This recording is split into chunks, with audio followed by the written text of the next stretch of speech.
नमस्कार दोस्तों, क्या आप ऐसा बिजनेस बनाना चाहते हैं जो आपके बिना भी चल सके? अगर हां, तो ये वीडियो आपके लिए है। आज हम बात करेंगे जॉन वारिलो की मशहूर किताब बिल्ट टू सेल के बारे में, जो आपको सिखाएगी कि कैसे आप एक ऐसा बिजनेस बनाएं जिसे बेचा जा सके और जो आपके बिना भी थ्राइव कर सके। तो चलिए शुरू करते हैं। बिजनेस बेचने लायक होना चाहिए। कितनी बार हमने देखा है कि कोई बिजनेस अच्छा चल रहा होता है, लेकिन जैसे ही उसका मालिक हटता है, वैसा ही बिजनेस गिरने लगता है। इसका सबसे बड़ा कारण है वह बिजनेस उस व्यक्ति पर निर्भर होता है, ना कि सिस्टम पर। जॉन वारिलो की किताब बिल्ट टू सेल हमें यही एक बेहद अहम बात सिखाती है। अगर आप चाहते हैं कि आपका बिजनेस एक दिन बेचा जा सके, तो उसे इस तरह बनाइए कि वो आपके बिना भी सुचारू रूप से चल सके। अब सोचिए, कोई इंसान जब कोई बिजनेस खरीदता है तो वो क्या देखता है? वो यह देखता है कि यह बिजनेस किस पर निर्भर है। अगर वो सिर्फ एक इंसान पर यानी आप पर निर्भर है, तो उसे खरीदना बहुत बड़ा रिस्क है, क्योंकि अगर आप नहीं रहेंगे तो सारा सिस्टम ढह सकता है। लेकिन अगर आपने ऐसा बिजनेस खड़ा किया है जो प्रोसेसेस और सिस्टम्स पर चलता है, जहां हर काम के लिए स्पष्ट नियम, जिम्मेदारियां और ऑटोमेटेड फ्लो है, तो वह बिजनेस ज्यादा भरोसेमंद और आकर्षक बन जाता है। चलिए एक उदाहरण से समझते हैं। मान लीजिए आप एक मार्केटिंग एजेंसी चलाते हैं। अगर हर क्लाइंट का कैंपेन, हर मीटिंग, हर स्ट्रेटजी आप खुद ही बना रहे हैं, तो यह बिजनेस सिर्फ आपके दिमाग और मेहनत पर टिका हुआ है। अब अगर कोई खरीदार आए और कहे कि आप चले गए, तो फिर यह बिजनेस कैसे चलेगा? तो उसका शक जायज है।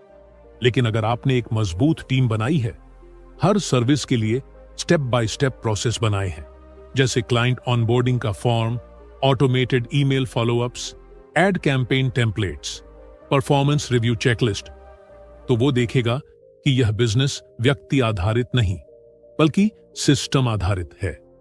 यानी अब वो किसी और के लिए भी चल सकता है, सिर्फ आप पर निर्भर नहीं है। और यहीं से आपका बिजनेस बेचने लायक बनता है।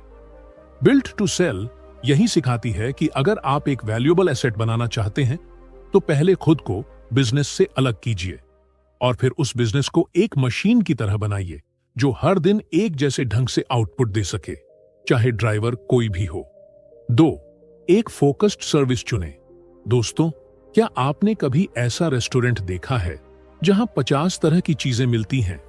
पिज्जा भी, दाल चावल भी, चाइनीज भी, साउथ इंडियन भी, और फिर एक दूसरा रेस्टोरेंट है जहां सिर्फ डोसा मिलता है, लेकिन वो इतना अच्छा डोसा बनाते हैं कि लोग दूर दूर से सिर्फ वहीं खाने आते हैं। अब सोचिए, दोनों में से ज्यादा कामयाब कौन हो सकता है? जॉन वारिलो बिल्ट टू सेल में यही बात कहते हैं, बहुत सारी सर्विस देने से बेहतर है एक ऐसी सर्विस में एक्सपर्ट बनना जो सबको याद रहे। जब आप बहुत सारी सर्विसेज देने लगते हैं, तो आप जनरलिस्ट बन जाते हैं, यानी सब कुछ थोड़ा थोड़ा जानते हैं। लेकिन जब आप सिर्फ एक सर्विस पर ध्यान देते हैं और उसमें एक्सपर्ट बनते हैं, तब आप स्पेशलिस्ट कहलाते हैं। अब सवाल है, स्पेशलिस्ट बनना क्यों जरूरी है? एक, ग्राहकों को भरोसा होता है। जब आप एक चीज में माहिर होते हैं, तो क्लाइंट को लगता है कि आप उनकी जरूरत को बेहतर समझते हैं। वो आप पर ज्यादा भरोसा करते हैं और बार बार आपके पास ही आते हैं। 2, आप प्रीमियम चार्ज कर सकते हैं। स्पेशलिस्ट होने का मतलब है कि आप रेयर हो, यानी आप आम नहीं हैं, और मार्केट में रेयर चीजों की कीमत ज्यादा होती है। 3, ऑपरेशंस आसान होते हैं। जब आप एक ही सर्विस बार बार करते हैं, तो उसमें एफिशिएंसी आ जाती है। आप प्रोसेस तैयार कर सकते हैं, टीम ट्रेन कर सकते हैं और ऑटोमेशन ला सकते हैं। एक उदाहरण से समझते हैं। मान लीजिए आप एक डिजाइन एजेंसी चलाते हैं और आप वेबसाइट, लोगो, ब्रांडिंग, सोशल मीडिया पोस्ट सब कुछ बनाते हैं। हर क्लाइंट की जरूरत अलग होती है, हर प्रोजेक्ट नया होता है, हर बार नई रणनीति बनानी पड़ती है। इसमें बहुत टाइम और एनर्जी लगती है और स्केल करना भी मुश्किल होता है। लेकिन अगर आप कहते हैं कि हम सिर्फ ई-कॉमर्स वेबसाइट्स बनाते हैं शॉपिफाई पर, तो आप एक नीच में मास्टर बनते हैं। अब आपके पास ऐसा स्किल सेट, टूल्स और टेम्पलेट्स होंगे जो बार बार इस्तेमाल किए जा सकते हैं। ग्राहक जानेंगे कि आप सिर्फ उन्हीं के जैसे बिजनेस के लिए काम करते हैं, तो वो ज्यादा पैसे देने को भी तैयार होंगे। बिल्ट टू सेल में ये मैसेज साफ है।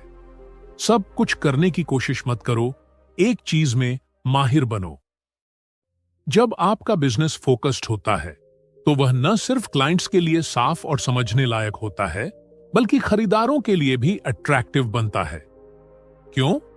क्योंकि एक स्पेशलिस्ट बिजनेस में प्रॉफिट मार्जिन ज्यादा होता है, क्लाइंट रिटेंशन ज्यादा होता है और प्रोसेसेस रिपीटेबल होते हैं, यानी वह बिजनेस बेचने लायक होता है। 3. स्टैंडर्ड प्रोसेस बनाएं। अब मान लीजिए आप किसी काम में बहुत माहिर हैं। मान लीजिए एक शानदार ग्राफिक डिजाइनर है। आप अपने क्लाइंट्स को इतना बेहतरीन डिजाइन देते हैं कि सभी खुश हो जाते हैं। लेकिन एक सवाल सोचिए, क्या आपकी टीम भी वैसा ही डिजाइन दे सकती है? क्या आपके बिना भी वैसी ही क्वालिटी आ पाएगी?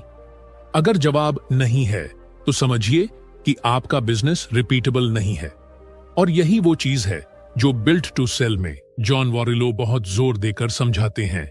अगर आप चाहते हैं कि आपका बिजनेस आपके बिना भी चले, तो आपको हर सर्विस को एक सिस्टम में बदलना होगा। अब सिस्टम का मतलब क्या होता है?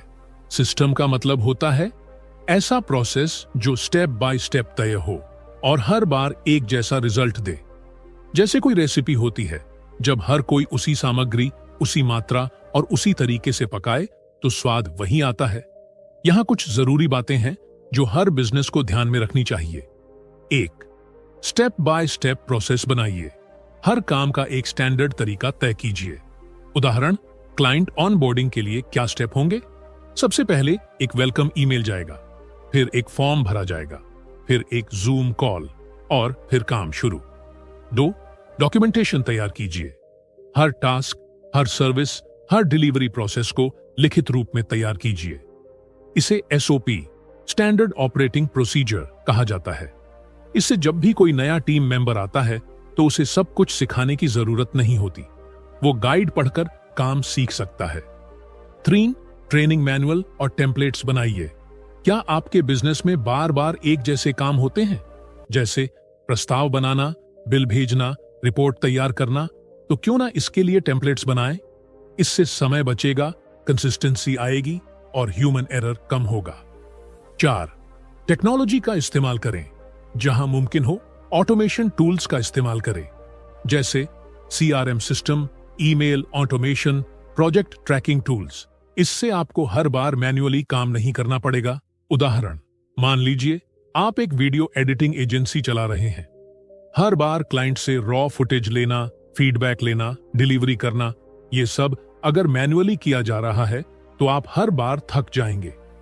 लेकिन अगर आपने एक ऐसा सिस्टम बनाया जहां क्लाइंट को एक फॉर्म भरना है, फिर टीम को एक चेकलिस्ट मिलती है, फिर प्री डिफाइंड एडिटिंग स्टेप्स होते हैं और क्लाइंट को एक फीडबैक फॉर्म, तो पूरी कंपनी स्मूथली चलेगी, चाहे आप छुट्टी पर हों या किसी और प्रोजेक्ट में बिजी।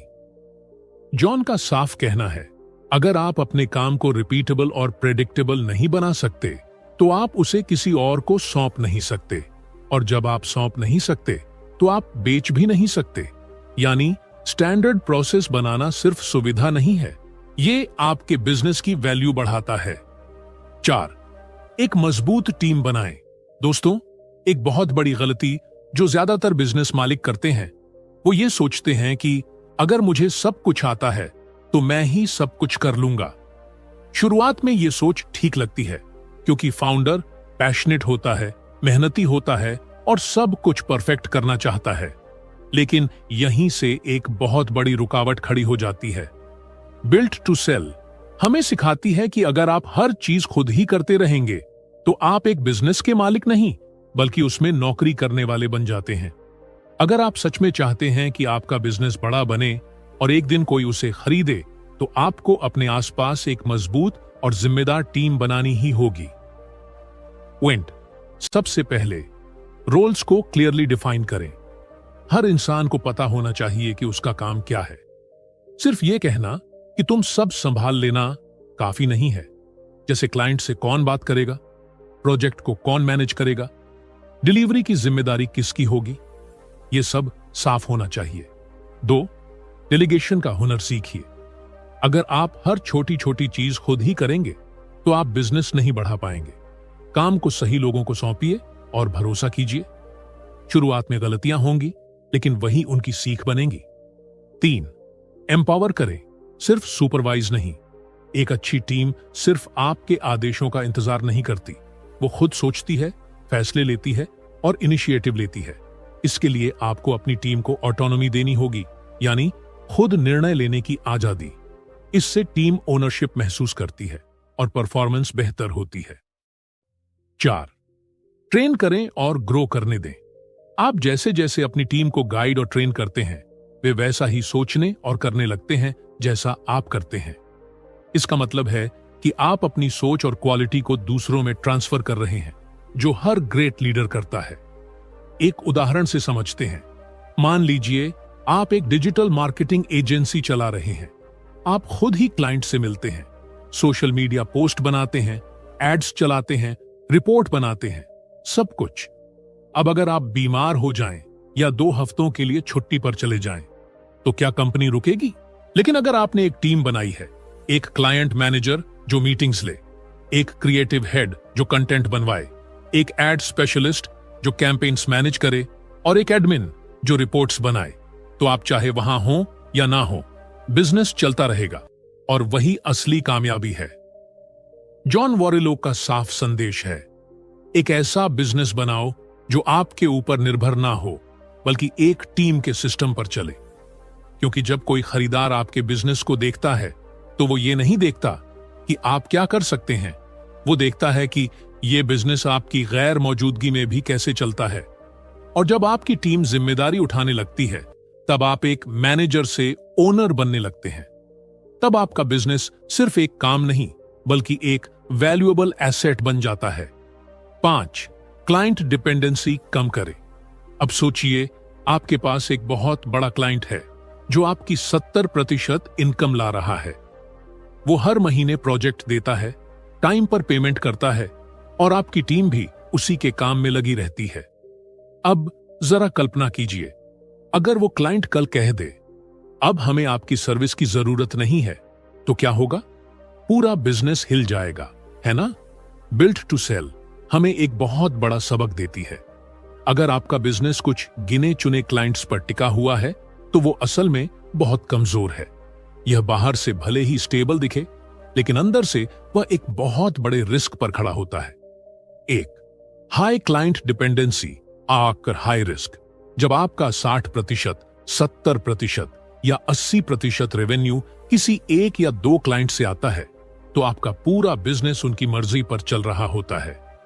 वो अगर बजट काट दें, एजेंसी बदल लें या अपनी इन हाउस टीम बना लें, तो आप एकदम से नुकसान में चले जाते हैं। दूसरी, डाइवर्सिफिकेशन जरूरी है। जैसे एक समझदार निवेशक अपने पैसे को सिर्फ एक स्टॉक में नहीं लगाता, वैसे ही एक समझदार बिजनेस ओनर अपनी इनकम को एक ही क्लाइंट पर निर्भर नहीं करता। आपको ज्यादा क्लाइंट्स चाहिए और अलग अलग इंडस्ट्रीज से। 3, छोटे लेकिन स्थायी क्लाइंट्स का नेटवर्क बनाइए। सिर्फ बड़े क्लाइंट्स के पीछे मत भागिए। कई छोटे लेकिन लगातार काम देने वाले क्लाइंट्स आपका कैश फ्लो ज्यादा स्टेबल बनाते हैं। 4, सेल्स और मार्केटिंग सिस्टम मजबूत कीजिए। नए क्लाइंट्स लाने के लिए आपको एक्टिव सेल्स चैनल चाहिए, जैसे referral network, content marketing, ads, webinars या कोल्ड आउटरीच, ताकि अगर एक क्लाइंट जाए तो दूसरा पहले से तैयार हो। 5, इंटरनल मैट्रिक्स ट्रैक करें। अपने बिजनेस का हेल्थ चेक करने के लिए एक मैट्रिक याद रखिए। कोई एक क्लाइंट आपका रेवेन्यू का कितना परसेंट लाता है। अगर यह 25% से ज्यादा है, तो आपको डिवर्सिफिकेशन पर तुरंत काम शुरू कर देना चाहिए। एक उदाहरण से समझते हैं। मान लीजिए आप एक सास मार्केटिंग एजेंसी चला रहे हैं और एक बड़ी कंपनी आपकी 80% इनकम देती है। फिर अचानक उनका नया सीईओ आता है और वो डिसीजन लेता है कि सारी मार्केटिंग इन हाउस करेंगे। अब आपकी टीम खाली बैठी है, पैसे आना बंद और आप दोबारा मार्केट में भाग रहे हैं। लेकिन अगर आपके पास 10 ऐसे क्लाइंट होते जो 10% से 10% रेवेन्यू ला रहे होते, तो एक क्लाइंट के जाने से सिस्टम नहीं हिलता। जॉन वॉरेलो का यही संदेश है। क्लाइंट डिपेंडेंसी कम करके आप अपने बिजनेस को ज्यादा मजबूत और खरीदारों के लिए आकर्षक बनाते हैं, क्योंकि कोई भी खरीदार ऐसे बिजनेस में पैसा नहीं लगाएगा जो किसी एक ग्राहक के चले जाने से गिर सकता है। उसे चाहिए स्थिरता, भरोसा और सस्टेनेबिलिटी, और वो तभी आएगी जब क्लाइंट बेस डाइवर्सिफाइड हो। 6. खुद को सीईओ से ओनर में बदलें। अब तक हमने समझा कि एक सेल करने लायक बिजनेस बनाने के लिए हमें सिस्टम्स चाहिए, टीम चाहिए, प्रोसेस चाहिए और क्लाइंट डिपेंडेंसी नहीं होनी चाहिए। लेकिन अब हम आते हैं बिल्ड टू सेल का सबसे गहरा और सबसे जरूरी संदेश पर।